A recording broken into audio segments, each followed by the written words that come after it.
Story number 1. Avalanche at Aspen, 1981. I still wake up in the dead of night, the howling winds of that winter storm echoing in my ears like the screams of the lost. My name is David Collins, and the winter of 1981 changed my life forever. What was meant to be a joyous family vacation turned into a nightmare that haunts me to this day. It was December, the air crisp and biting as we prepared for our annual family ski trip. My wife, Laura, and our 2 children, Emily and Jake, were excited about spending a week at the renowned Aspen Resort in Colorado. Aspen was a winter paradise, known for its pristine slopes and breathtaking scenery. We had been planning this trip for months, eager to create new memories together.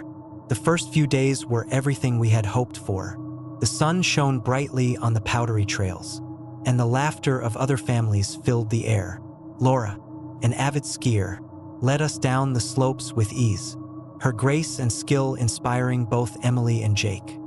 2. Enjoyed the thrill of carving through the snow, feeling a sense of freedom that only the mountains could provide. But on the 4th day, everything changed. We decided to explore a less traveled part of the resort, a remote area known for its challenging terrain and untouched trails. The excitement was palpable as we strapped on our skis, eager to conquer new runs. The deeper we ventured into the wilderness, the more isolated we felt. The towering peaks loomed overhead, their jagged edges piercing the sky, while the dense pine forests cast long, foreboding shadows across the snow. As the afternoon sun began to dip, a sense of unease settled over us. Dark clouds rolled in from the horizon, obscuring the fading light and casting an eerie pall over the landscape. Laura checked the weather report on her handheld device, her brows furrowing with concern. "Guys, we need to head back," she urged, her voice steady but laced with urgency. "A storm is coming in fast. It might turn bad." But the allure of the untouched trails was too strong. Emily and Jake begged us to stay a little longer, their youthful enthusiasm undeterred by the gathering clouds. Reluctantly, we agreed, hoping to finish one last run before the weather took a turn for the worse. We set off again, the initial thrill quickly replaced by the ominous signs of the impending storm. The wind picked up, whipping the snow into a frenzy, reducing visibility to mere feet. The once clear paths were now obscured by swirling whiteouts, making navigation nearly impossible. Panic began to set in as we realized the severity of the situation. "Let's stay together," I called out, trying to keep my voice calm despite the rising fear in my chest. "We need to find shelter before it gets any worse." But the storm was relentless. The wind howled like a living beast, and the snow fell in heavy, blinding sheets. Our skis became mired in the deep drifts, making every movement a struggle. Laura led the way, her determination unwavering, but the blizzard's fury only intensified, disorienting us further. Hours seemed to pass in a haze of white and darkness. We lost track of time, the storm swallowing any sense of direction or hope. Exhaustion and hypothermia began to take their toll, our bodies numb and our minds clouded by fear and disorientation. We stumbled through the tempest, desperately seeking any sign of shelter or a way out. It was then that we heard it, a faint, desperate cry carried on the wind. "Help! Someone help!" The voice was raw with fear, cutting through the storm's roar. We froze, exchanging terrified glances, before deciding to follow the sound. Believing someone else might be lost like us, the voice led us to a small, abandoned cabin nestled between 2 towering pines. It was a dilapidated structure, its windows shattered and doors hanging askew. Desperation drove us inside, the cold seeping through the cracks and reinforcing the urgency of our situation. We huddled together, trying to stay warm, our breaths visible in the frigid air. "Who's there?" Laura called out, her voice trembling, but there was no response, only the howling wind outside. We explored the cabin, finding nothing but dust-covered furniture and remnants of a long-abandoned life. It was then that we discovered the old journal. hidden beneath a broken floorboard in the corner of the room. I picked it up, the pages brittle and yellowed with age.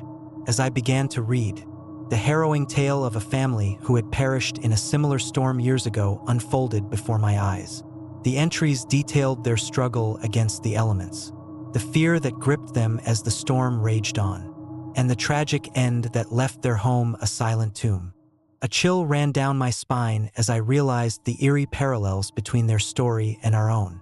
The voices we had heard, the desperate cries for help, could have been theirs, trapped in this very cabin by the merciless storm. The realization that we might be reliving a tragedy that had long since been forgotten added a layer of psychological terror to our already dire predicament. As the night wore on, the storm showed no signs of relenting. The wind battered the cabin, making it difficult to stand, and the temperature plummeted further. Our situation grew increasingly desperate, the threat of hypothermia looming over us like a dark shadow. We knew we couldn't stay much longer, but finding our way back through the storm seemed impossible. In the midst of our struggle, a sudden, deafening crash echoed through the cabin, followed by the sound of shattering glass. We rushed to the window, only to be met with the terrifying sight of the storm unleashing its full fury. A massive avalanche had been triggered by the relentless winds, the snow cascading down the mountain with deadly speed. The path back was now obliterated. Our only option was to face the storm head-on. Panic surged through me as I realized the gravity of our situation. We were trapped, with no way out and the storm consuming everything around us. Desperation drove us to the brink of madness, our minds tormented by the fear of death and the haunting memories of the lost family whose story mirrored our own. Hours passed in a blur of white and darkness. The storm raged on, indifferent to our suffering, while the shadows of the past seemed to dance around us, whispering tales of despair and loss. We clung to each other, our bonds tested by the relentless storm and the psychological torment it inflicted upon us. But amidst the chaos and fear, a glimmer of hope remained. As dawn broke, the storm began to subside, the wind dying down and the snow slowing to a gentle fall. Exhausted and barely able to move, we stumbled out of the cabin, the avalanche having passed but leaving a trail of devastation in its wake. The landscape was transformed, the once familiar terrain now unrecognizable under layers of snow and ice. We had survived, but at a great cost. Emily and Jake were alive, though weakened by the ordeal. But Laura was gone, her body lost to the storm, her spirit forever entwined with the mountain's eternal winter. The weight of her loss pressed down on me, the guilt and sorrow overwhelming as I realized that we had not only lost a loved one but also a part of ourselves in the process. The rescue teams arrived days later, drawn by our desperate calls and the faint signs of our presence in the snow. They found us huddled together in the aftermath, the tragic outcome of a blizzard that had claimed the lives of many more. Only I survived, my body battered by the elements and my mind scarred by the memories of that harrowing experience. The avalanche of 1981 at K2 became one of the most haunting disasters in mountaineering history, a stark reminder of nature's unforgiving power and the thin line between survival and death. The stories of those lost lingered in the memories of those who survived, each one a ghostly echo of fear and despair. The whispers of the mountain's restless spirits became a local legend, a cautionary tale about the dangers of venturing too far into the wild and the unseen forces that guard the frozen wilderness. Years later, the nightmares still visit me, vivid recollections of the storm and the screams that pierced the night air. The image of my lost wife, frozen in a moment of terror, remains etched in my mind, a constant reminder of the fragility of life and the relentless power of nature. Every winter, as the first snowflakes begin to fall, I am reminded of that tragic ascent, the whispers of the lost echoing in my ears, and the eternal winter that claimed our lives. And so, I warn others to heed the warnings of the past, to respect the boundaries set by those who came before us.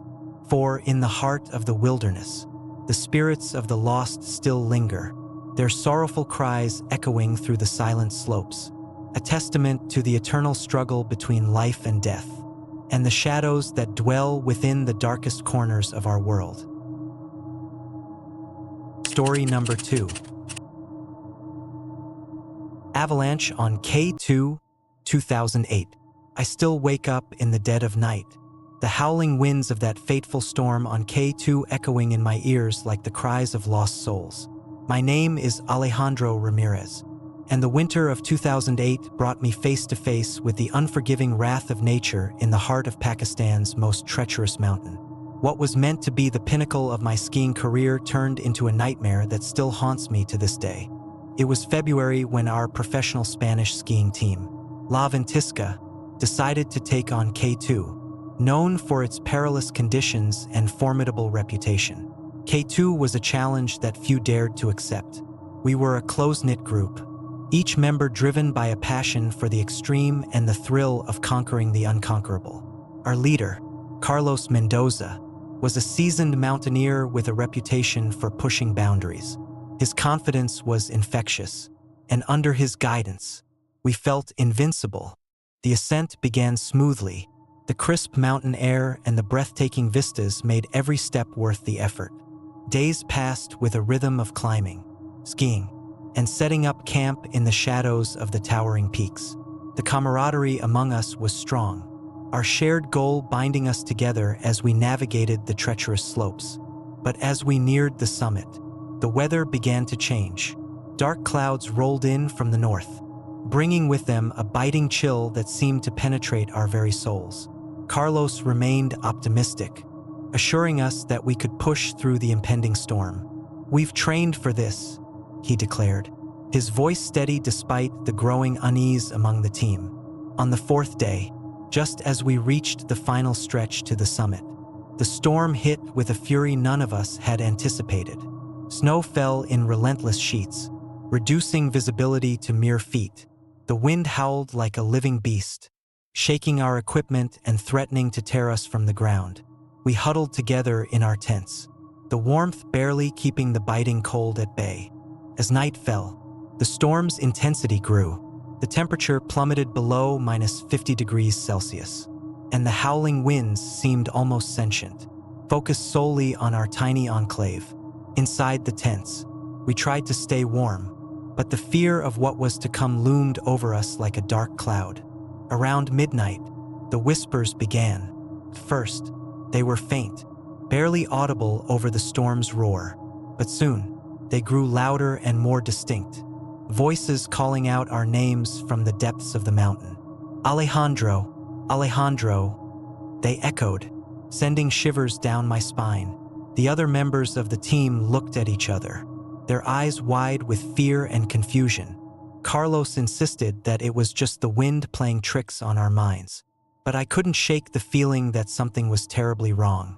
The whispers seemed to come from everywhere and nowhere at once, a chorus of anguished voices that filled the air with an eerie presence. As the night wore on, the whispers intensified, growing into mournful cries that resonated through the tent walls.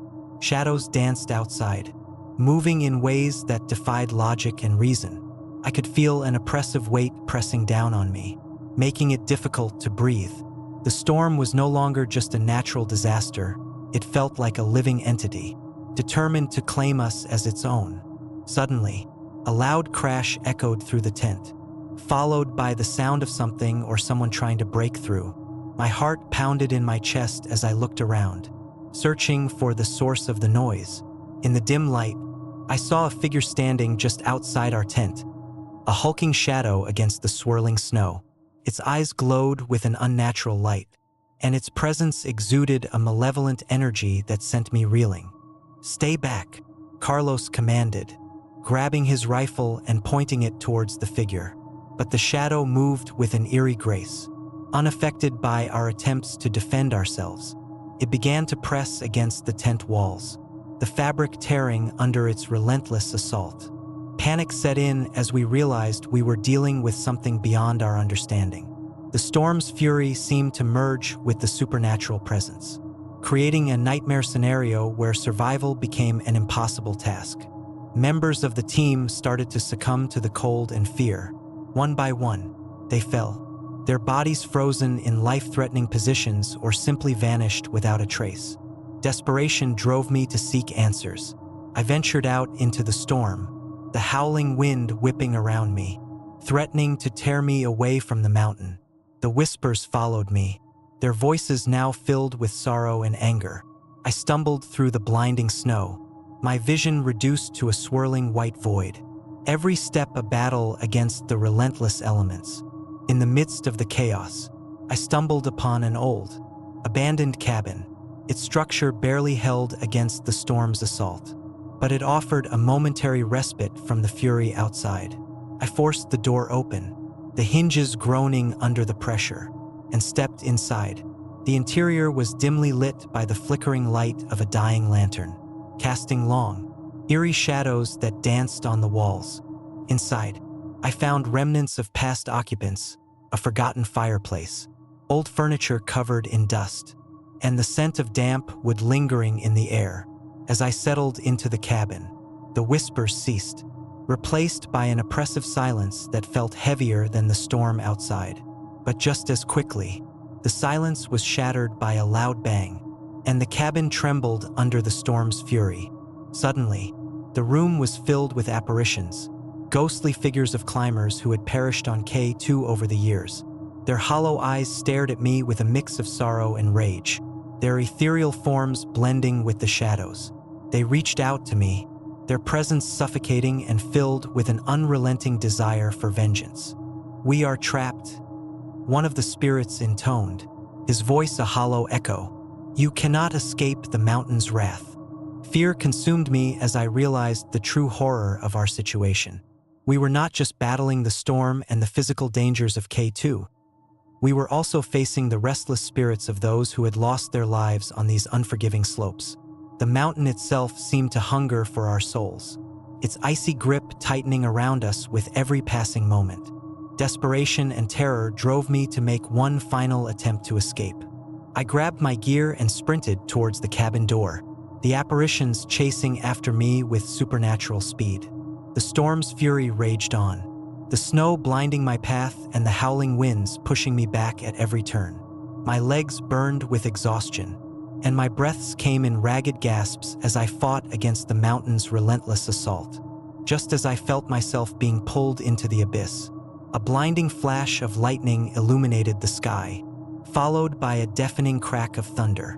The storm seemed to pause for a moment, the apparitions faltering in their pursuit. Seizing the opportunity, I stumbled out of the cabin and began the arduous trek back to our base camp. The storm's intensity still unabated, but now tempered by the eerie stillness that had fallen over the mountain. When I finally reached the camp, I found it in ruins, tents torn apart, equipment scattered, and the bodies of my fallen teammates frozen in lifeless poses. The realization that I was the sole survivor hit me with brutal clarity, the weight of their loss pressing down on me like the relentless snow. The mountain had claimed them, and now, it seemed, it was poised to claim me as well. But I refused to succumb to the mountain's dark embrace. Drawing upon every ounce of strength and determination, I began the long, treacherous descent down the slope, fighting against the storm and the lingering presence of the restless spirits. Each step was a battle, my body battered by the cold and my mind tormented by the whispers that still echoed in my ears. Days passed as I navigated the unforgiving terrain, the storm finally beginning to subside, but the scars of that ordeal forever etched into my soul. When I finally reached civilization, I was found weak, frostbitten, and on the brink of collapse. The rescue team pulled me from the mountain's icy grasp, but the memories of that harrowing experience remained with me, a constant reminder of the thin line between survival and despair. The blizzard of 2008 on K2 became a cautionary tale in mountaineering circles, a story of bravery, loss, and the supernatural forces that can lie hidden within the most extreme environments. I shared my experience with others, warning them of the dangers that lie beyond the physical challenges of the mountain and the unseen horrors that can emerge when humanity confronts nature's ultimate wrath. Years later, the nightmares still visit me, vivid recollections of the haunted slopes and the anguished spirits that sought to claim me as their own. I became obsessed with uncovering the truth behind the legends of K2, delving into the history of the mountain and the countless climbers who had perished in its icy embrace. What I discovered was a tapestry of tragedies and restless souls.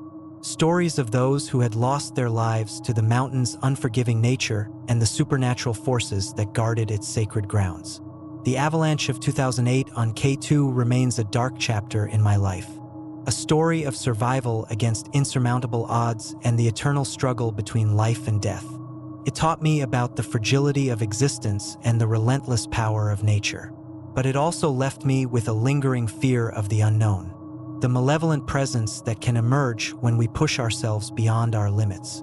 And every winter, as the first snowflakes begin to fall, I find myself drawn back to the memories of that tragic ascent, the whispers of the lost echoing in my ears, and the chilling realization that some places hold secrets too dark to uncover, forever bound to the unforgiving embrace of nature's wrath. Story number 3. The blizzard at Hakuba, 1999. I still wake up in the dead of night, the howling winds of that February storm slicing through my dreams like icy daggers. My name is Kenji Sato, and the winter of 1999 forever changed my perception of nature's wrath and the thin veil between survival and despair. It was early February when my friends and I decided to take on the legendary slopes of Hakuba. Nestled in the rugged mountains of Japan, as avid skiers, we sought the thrill of untouched trails and the challenge of navigating through some of the most demanding terrains.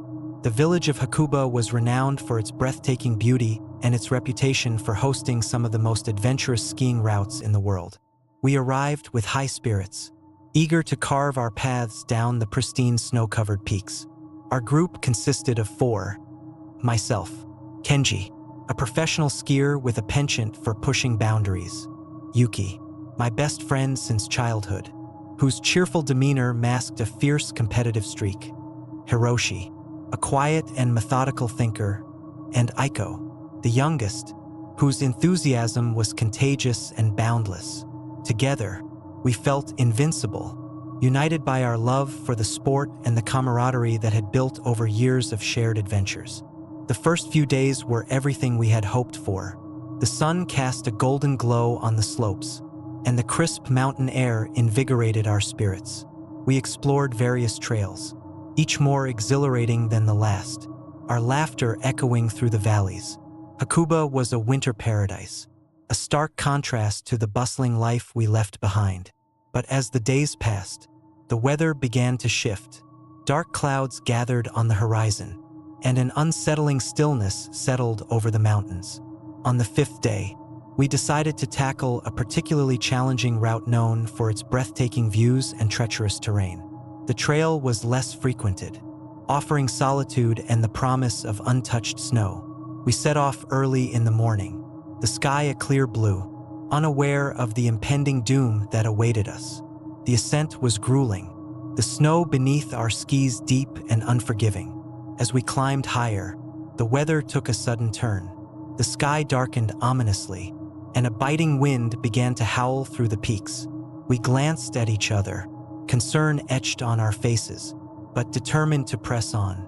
"We've got this," Yuki reassured us, her voice steady despite the growing unease. By midday, the storm hit with full force. Snow fell in relentless sheets, reducing visibility to mere feet. The wind roared like a living beast, whipping the snow into a frenzy that obscured our path. Panic set in as we realized we were caught in the eye of a blizzard, the storm's fury unrelenting and merciless. We tried to retrace our steps, but the snow-covered trails had vanished, swallowed by the storm's icy grip. Hours passed in a blur of white and darkness. The cold was numbing, each breath a struggle as frostbite threatened to claim our limbs. Our radios were dead, the storm having knocked out any chance of communication. Desperation and fear gnawed at us, the realization that we might not make it out alive sinking in with each passing moment. As night descended, The storm showed no signs of abating. We huddled together, trying to conserve body heat, our breaths visible in the frigid air. The howling winds outside seemed to whisper threats, their voices indistinct but filled with malevolent intent. Shadows danced at the edges of our vision, playing tricks on our exhausted minds. Suddenly, a loud crack echoed through the mountains, a massive avalanche triggered by the relentless storm. The ground beneath us shook violently as snow and ice cascaded down the slopes, engulfing everything in their path. We were buried alive, the world around us reduced to darkness and the suffocating weight of the snow. In those harrowing moments, time seemed to stretch into eternity. I could feel the cold pressing in on me, the snow compacting around my body, making every movement a battle against the encroaching ice. The screams of my friends were muffled by the relentless barrage of snow, their voices lost in the chaos of the avalanche. Minutes felt like hours as we struggled to breathe, the pressure of the snow crushing us from all sides. My mind raced, grappling with the fear that we might not survive. The sheer terror of being buried alive, of losing everything and everyone I held dear, was overwhelming. Memories of happier times flashed before my eyes, our first ski trip together, the laughter, the bonds that now seem so fragile. But amidst the darkness and despair, a flicker of hope remained. Somehow, against all odds, I felt a shift, a slight loosening of the snow's grip.